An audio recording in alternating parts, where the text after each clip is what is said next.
And another one of my great hidden favorites from the 1920s, one of the people that the folk revival, blues revival, etc. revival people consistently overlooked or dismissed as a vaudevillian was Papa Charlie Jackson, who was came along in the wake of Wendell Hall and Ain't Gonna Rain No More, and with the little voice and the simple little instrument to play a very popular tune. Charlie Jackson came along with a 6-string banjo the following year and did a song called Salty Dog Blues that is still reverberating nearly a century later.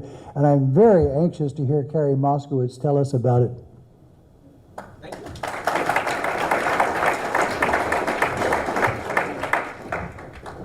Thank you. This is a really exciting event to be able to talk to an audience like this about this project.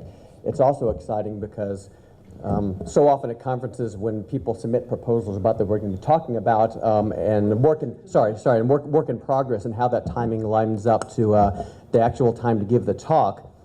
I left here yesterday at 11 because I had to go back over to the Rubber Room studio to finish mixing and mastering this project, which I actually finished at 5:30 last night. So how's that for timing?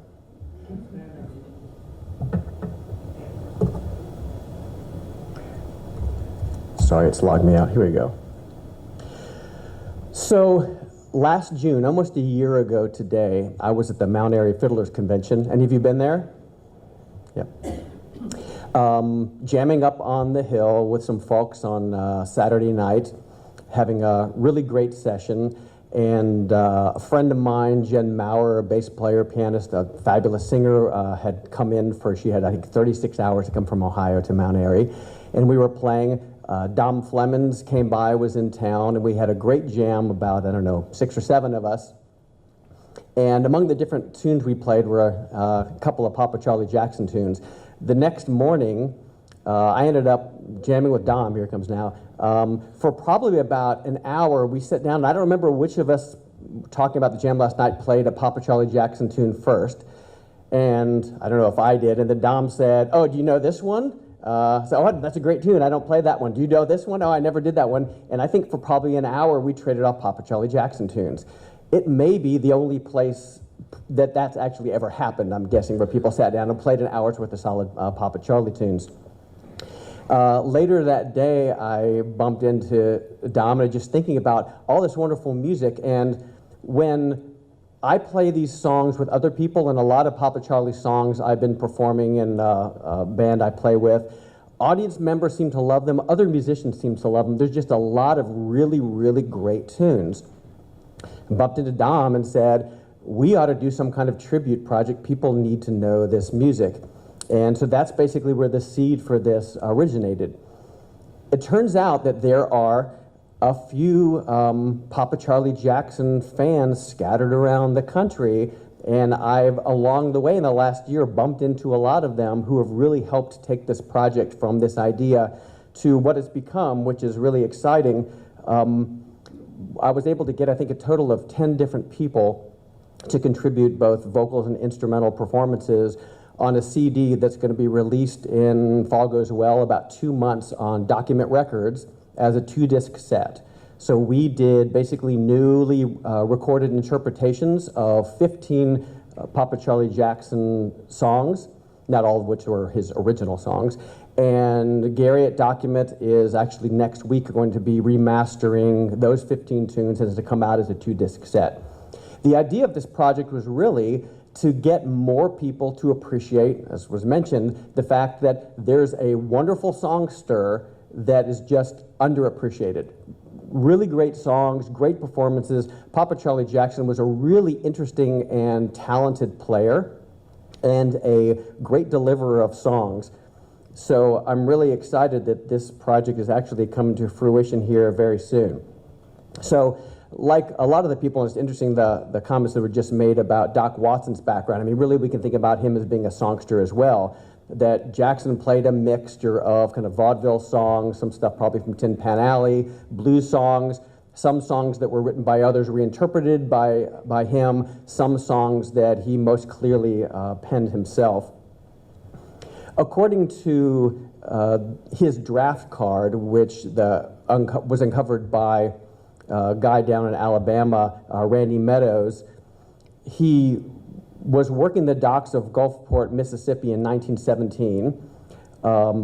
The banjo player for Louis Armstrong's Hot Five, Johnny St. Cyr, mentions Jackson as a list of people who were playing around New Orleans when he was there. And actually, that's the only mention I've been able to find of him actually doing anything prior to Chicago.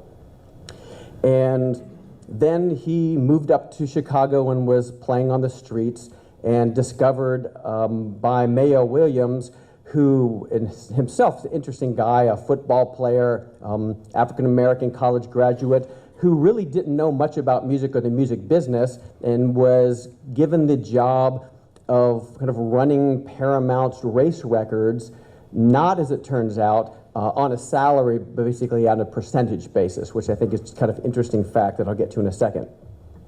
Gary at Document has in his possession a letter that Mayo Williams wrote. I'm just going to share you a paragraph from that. As for Papa Charlie Jackson, I discovered him right here in Chicago on the west side around Maxwell Street. His original home, however, was in New Orleans, the home of jazz. I made a trip down there during the Mardi Gras time to book him in the Palace Theater for a week. This was at the height of his popularity and at a time when his Shake That Thing was the hottest thing on records.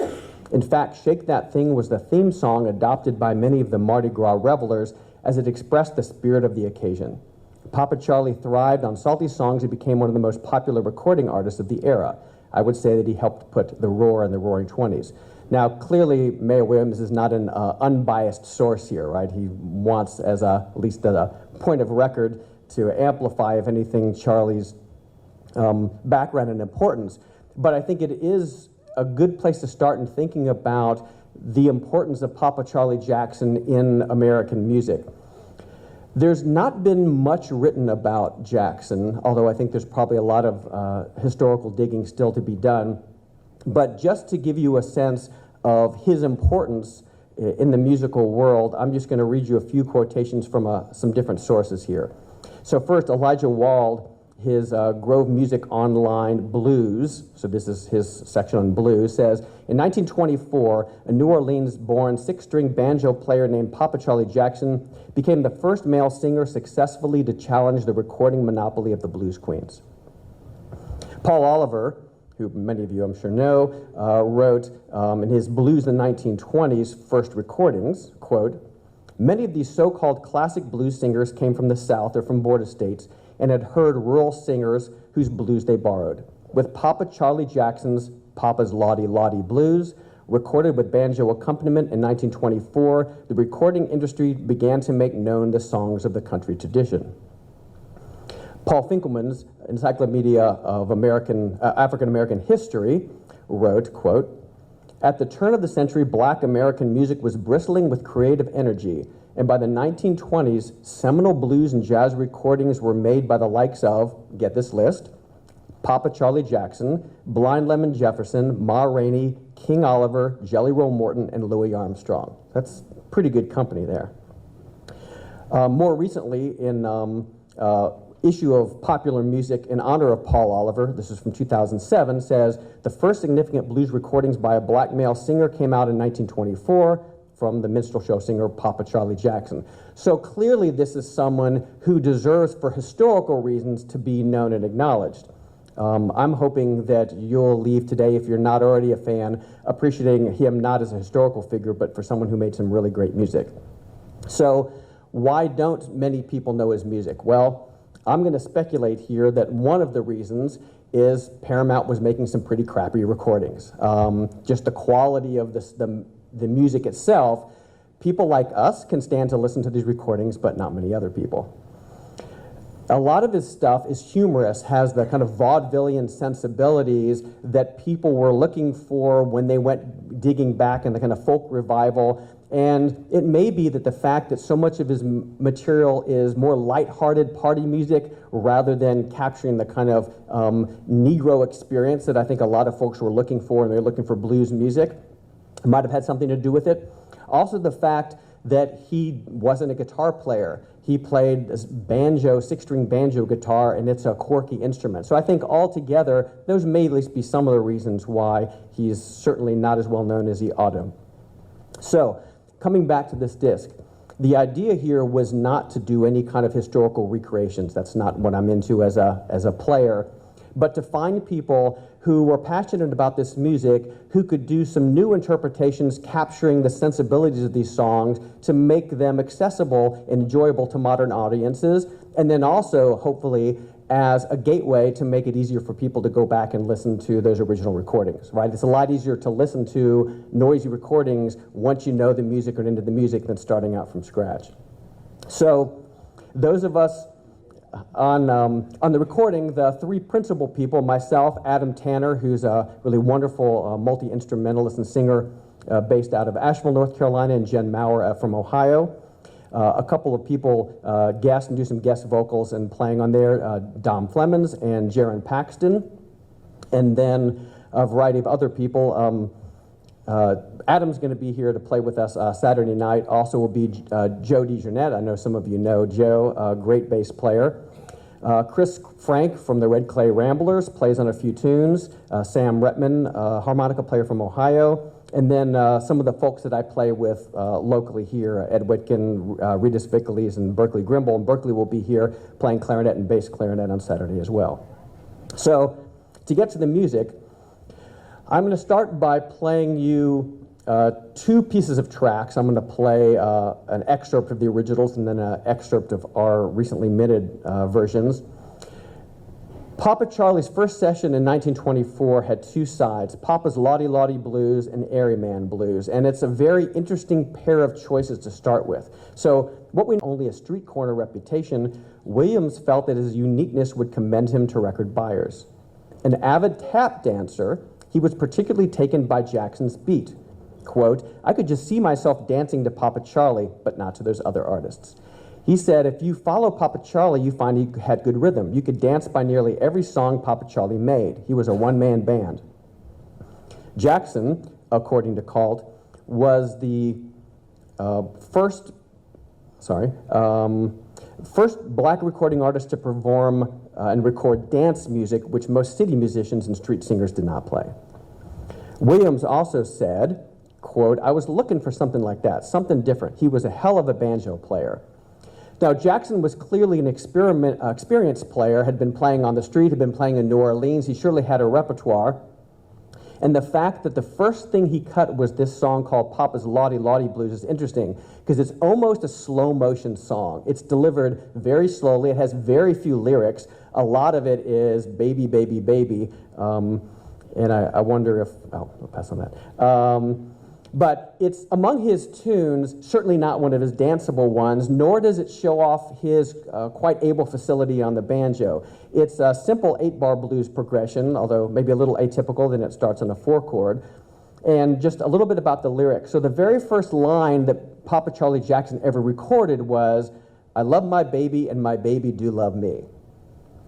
And then, Lottie Laud, Lottie Laud, Lottie Laud, which is obviously a despondent thing, right? So he loves his baby loves him, and that's a sad situation. And then the song goes on basically to talk about all the other women that he's with. So obviously, you know, the song about I'm in love with my woman, there's other women, that's obviously not a new story there. So I'm going to play you just a little bit of that here, and we'll see if our volume's okay. And so what you're going to hear now is about a minute of his and then a minute of our new version.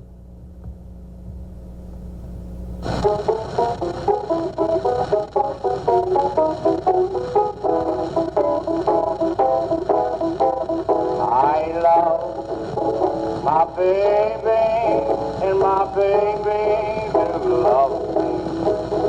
Lord, Lord, Lord, Lord, Lord, Lord, Lord, Lord. Get away from my window, honey, baby, get away from my soul. Lord, Lord, Lord, Lord, Lord, Lord, Lord, Lord. Honey, babe, why don't you tell me what you're going to do? Lord, Lord, Lord, Lord, Lord, Lord, Lord, Lord.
honey, babe, Lordy, babe, baby, baby.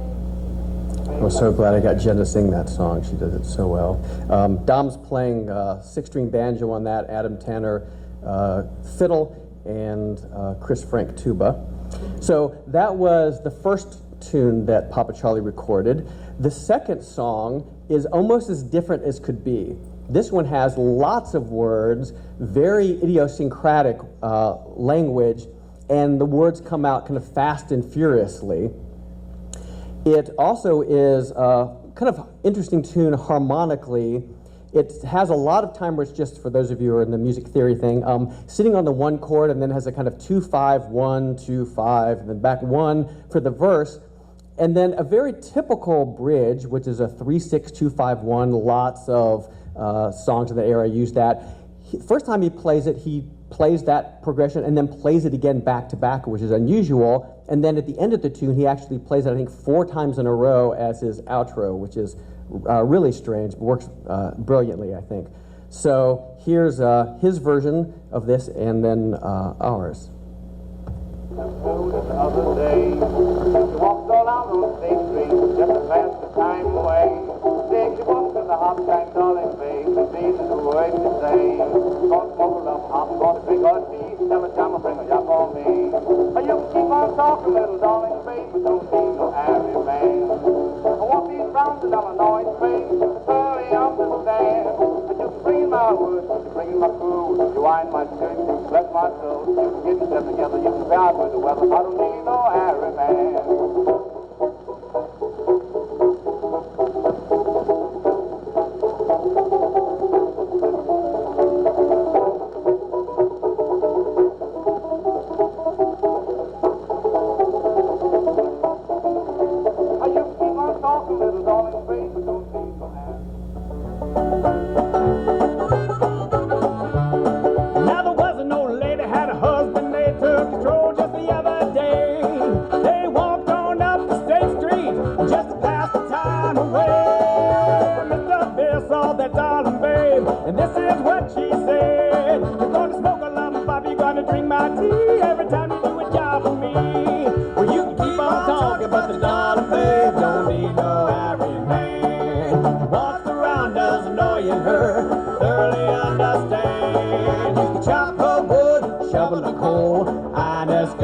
Bless her soul. Get yourself together, we can gab about the weather. She don't need no Harry man.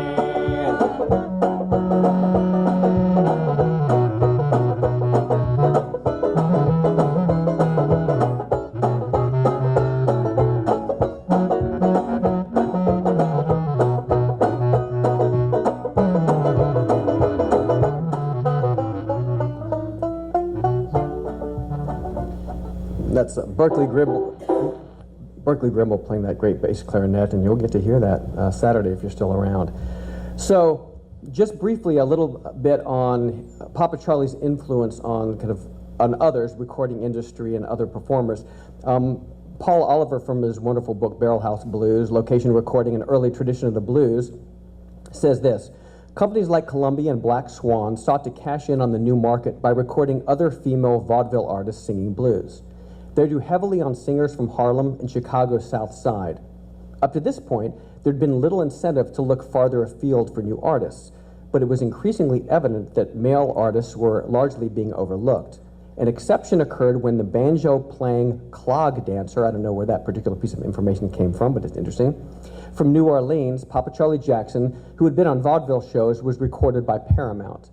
Jackson's Papa's Lottie Lottie Blues and Area Man Blues were issued in Paramount in '24. The success of Charlie Jackson's blues titles and the knowledge that he came from Louisiana encouraged other record companies to seek male talent beyond Chicago and New York. And then, according to Lonnie Johnson, the OK Company held a blues singing contest in St. Louis just after this, with the winner getting a recording contract, and Johnson won first place every week for 18 weeks in 1925. So that was spurred from Jackson's success.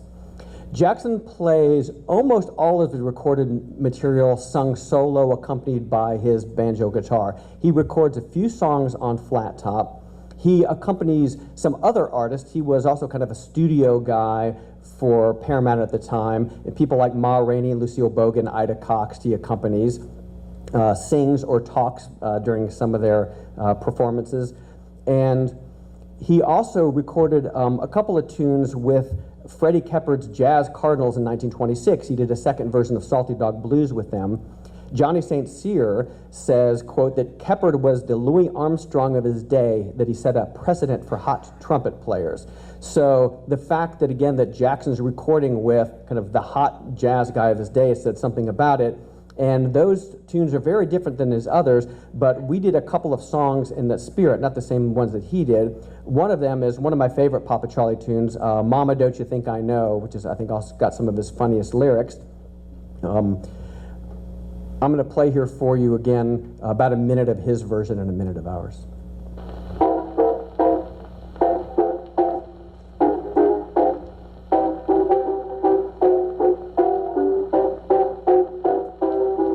Got a knock-kneed mama down in Tennessee. She's short and squat, she's all right with me. Don't you think I know? Mama, don't you think I know? Knock-kneed mama, what you gonna cook tonight? Whatever you cook, just cook it right. Don't you think I know? Mama, don't you think I know?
So I know we're coming up on lunch hour here.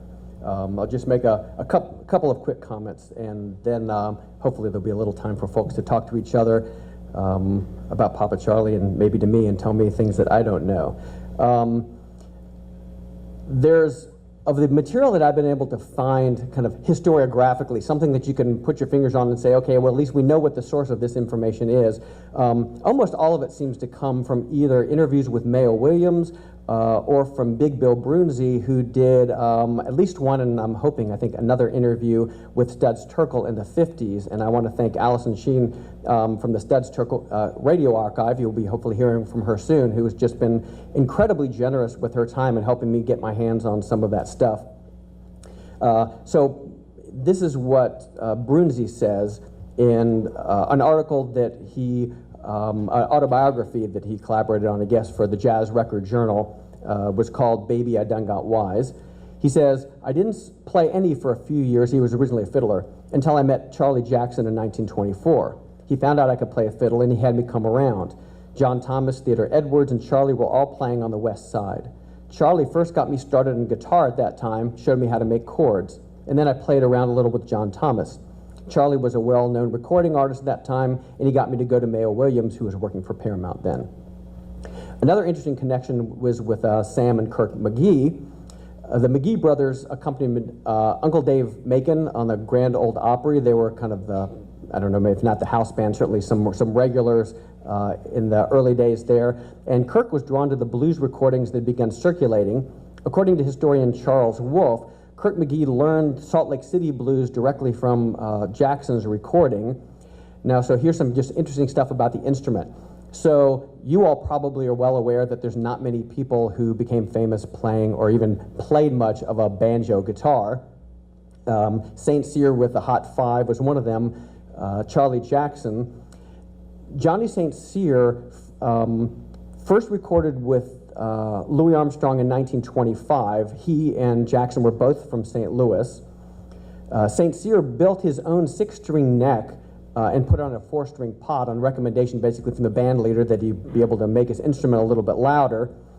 And then according to St. Cyr interview, he went to Chicago in September of 23. Jackson started recording in 24.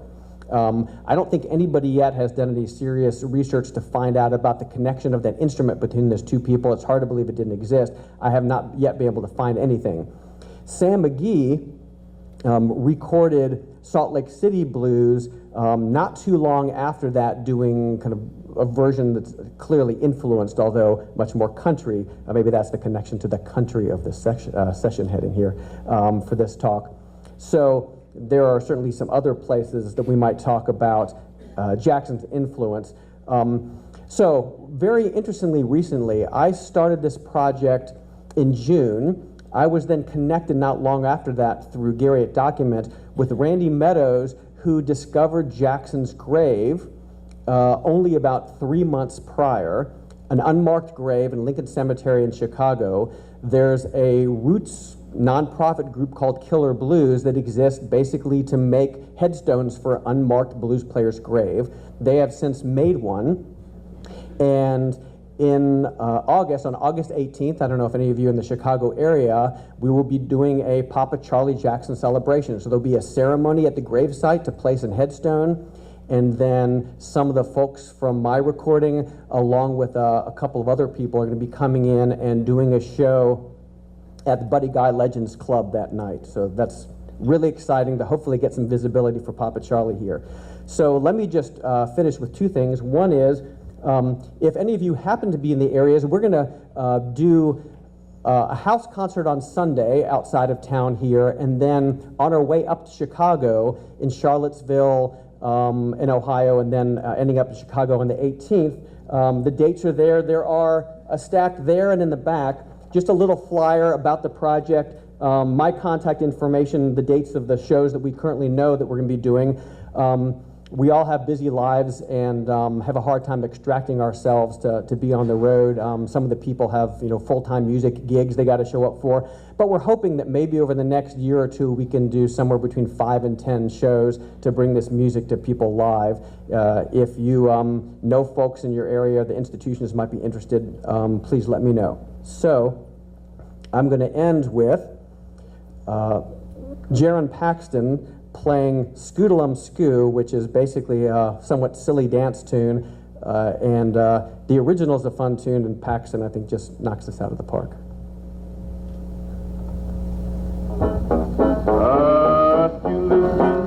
I'd like to Scootalum Scoo. Come on, mama, and Scootalum Scoo. Scootalum, Scootalum, Scootalum. Now she's a woman, hard to beat. All you got to do is dance, stay on your feet, and you can Scootalum Scoo. Scootalum, Scootalum, Scoo.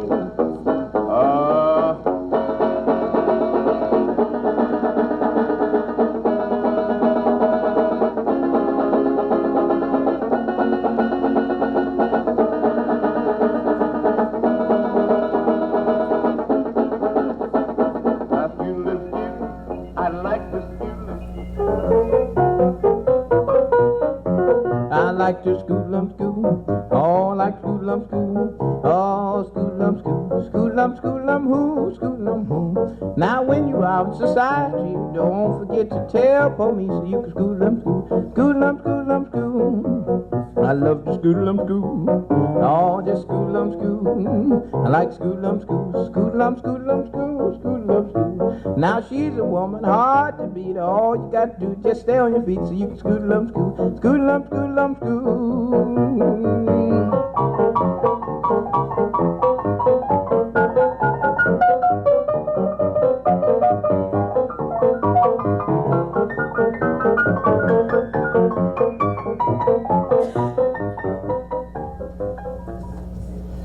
On closing, I do want to give just one well-deserved plug to Jerry Brown at the Rubber Room Studio, who really made this record, I think, ultimately what it could be. He's a brilliant guy, and it certainly is a much better project for getting to work with him. Thank you so much.